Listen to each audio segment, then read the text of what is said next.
reviewing all of the new face brushes from BK Beauty.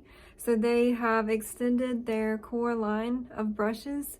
And so there are 5 new face brushes in this line.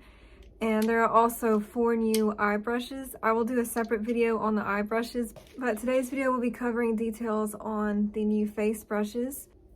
So I've been using BK Beauty brushes for a couple of years now. I actually use them every day, and I've been really happy and really impressed with the quality of the brushes. Today I'm going to be comparing the new face brushes to the face brushes from BK Beauty that were already in the line that I've been using for a while now.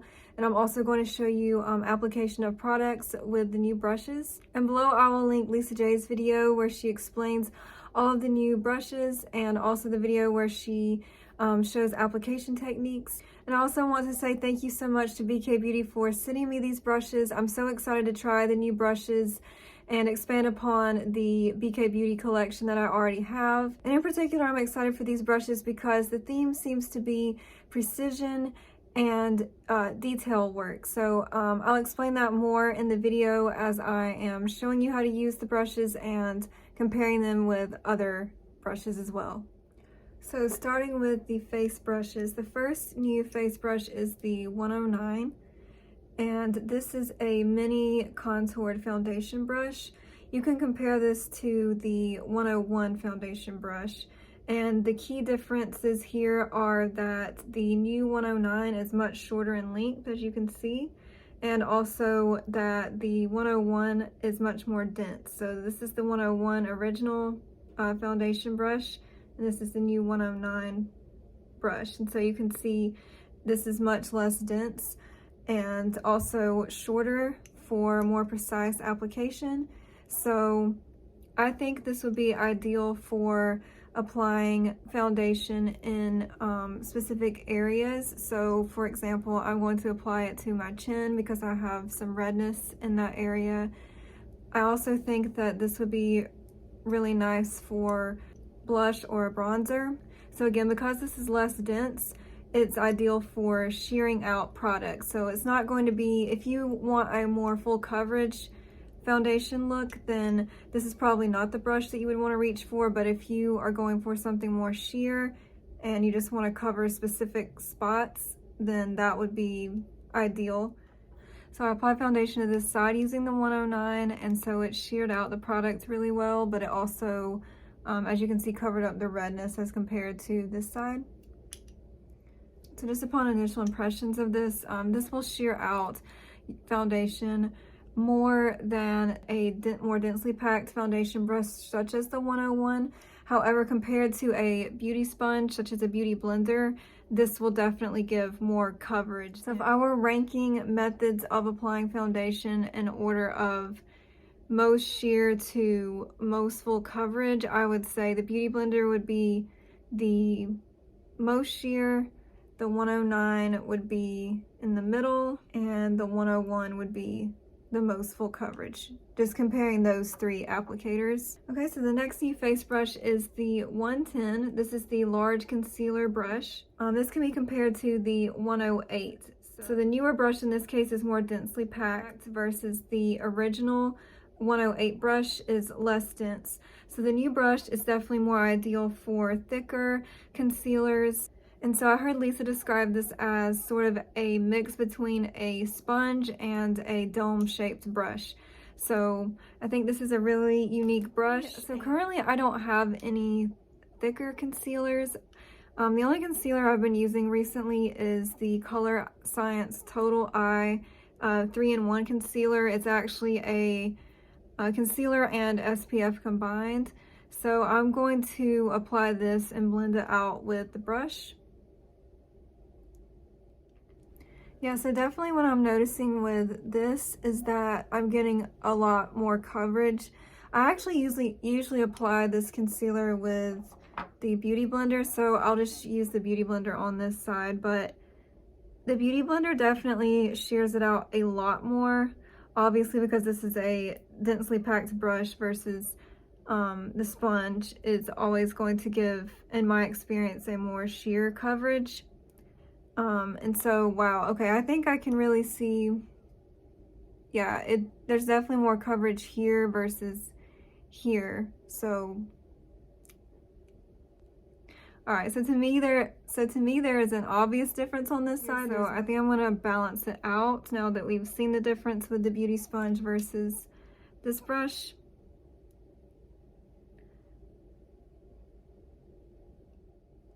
Okay, so another new brush is the 111, and so this is a dense bronzer brush. So a brush that I frequently use for bronzer is the 107, and so this is the 107 compared to the 111. The 111 again has the shorter handle for more precision with application, and it is also more dense. So this is the new brush compared to the 107 bronzer brush. So I'm gonna take a cream bronzer. This is the Huda Beauty Tantour. Okay, so next we have the 112 brush, small angled face brush. This is ideal for cream or powder blush, and you could also use this for highlight. I'm going to use this for blush, and I'm going to compare it to the brush that I usually use to apply blush, because I usually use a much thicker brush to apply my blush. So I see this as a more precise application again. I feel like this is sort of the theme with the extension is more precise application. Okay, so I'm using the Milani blush in Dulce Pink.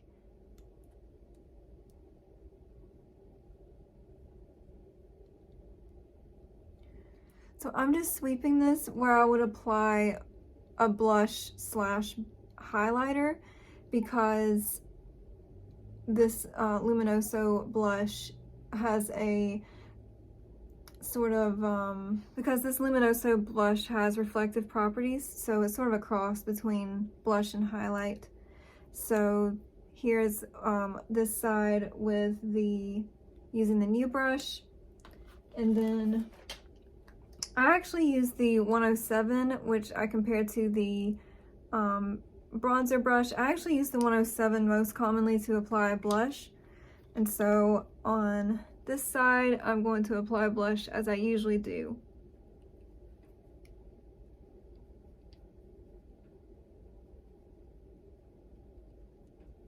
So you can see it's just a much broader area that it's covering. It's obviously a lot faster as well, but it just depends on what you're going for. And so in my opinion, my face looks more lifted on this side and more full and round on this side. So again, the technique or brush that you use just depends on your desired outcome. Yeah, so I think it's a very different look on each side, right? So like on this side, it's much more diffused out over a much broader surface area, and on this side, it's very much refined, more precise application, more localized placement of the blush. So if you are looking for that, I think this is great. I really don't have another brush similar to this in my collection, so I would say I'm probably the most excited out of all the face brushes for this one, because I can definitely see a noticeable difference there. Even though I feel a bit lopsided now, I think I'm just gonna keep that just so you can see the difference in the blush placement depending on the brush that you use. And so next I have the 113. This is the last new face brush in the core extension. So I'm actually going to try this out with a new powder that I got from CanMake.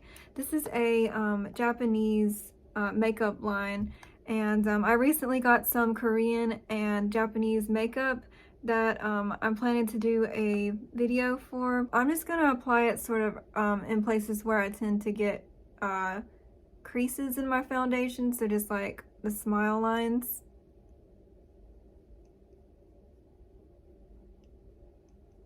And also to sort of blur out the pores here.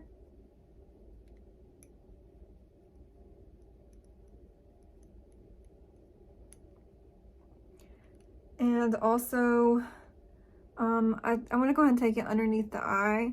I do really like this for under the eyes because it's so small and I feel like it's easy to precisely get under the eyes.